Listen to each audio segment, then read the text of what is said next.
All right, so now let's bring in ABC News contributor, retired Colonel Steve Ganyard. Colonel, thanks for being with us.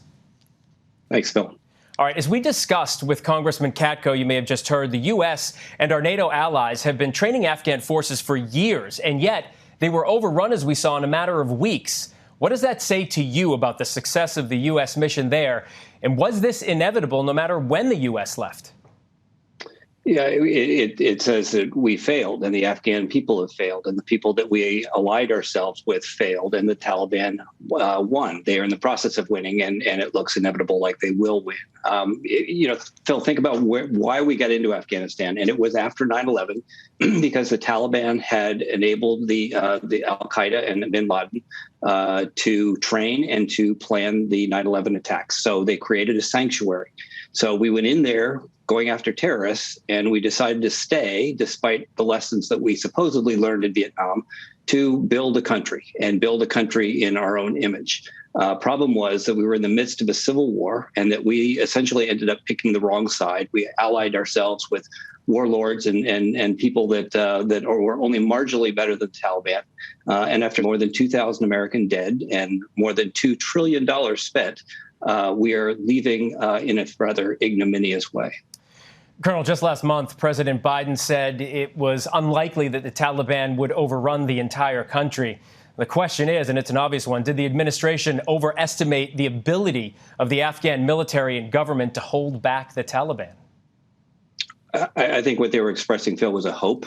You would think after that much time, after that much money spent, that they would do a better job of standing up to the Taliban. But it's one of these a situation where money cannot buy you commitment. We cannot want it more than they want it. So I think the administration, if you had asked anybody behind closed doors, if you had a beer in your hand, any of them, to include any of the military officers that have worked Afghanistan for years, would have told you that the day we leave, or the day that we signal we're leaving, is the day that the current government in Kabul begins to fall. So we were thinking about this today. Maybe you can talk to me tactically about this. The Taliban said to be 50 miles from Kabul right now. What happens if they move into the capital and U.S. troops and personnel are still there? Is the Taliban waiting for the U.S. to leave, or could we actually see an armed conflict here? We could. That is the danger. So we have been negotiating an exit in Qatar.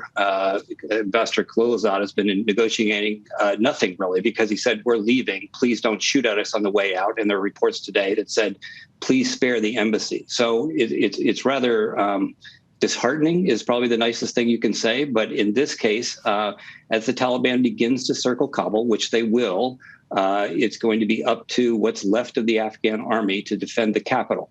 Now, if the Taliban owns the rest of the country, it's going to be quite hard for the current leadership of the Afghan government to survive, and for the rest of the city to hold on. And so there may be a siege, but you got to understand this is not like it's not like the siege of Stalingrad, where you have armies in uniform and tanks and artillery.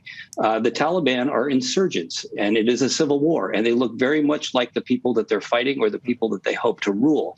And so it's not like you can send bombers or AC-130s in there and shoot people up, without killing innocent people as well. So it's very, very difficult. They'll be able to infiltrate.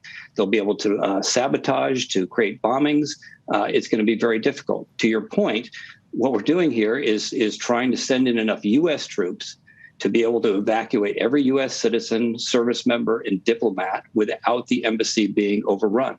Remember that there's long memory here of Benghazi, and there's an even longer memory of what happened in the Tehran embassy. And the last thing the Biden administration wants to see is the U.S. embassy burning and U.S. hostages or dead because they failed to protect them as the rest of the country was collapsing. Right. And still, this is so tough to watch for young women and girls over there in Afghanistan right now. U.S. officials have said for years that the war in Afghanistan can only be resolved through a negotiated settlement and that it can't be won militarily, as we're seeing now. What have been the obstacles to reaching that kind of settlement with the Taliban? And do you think they were ever negotiating in good faith?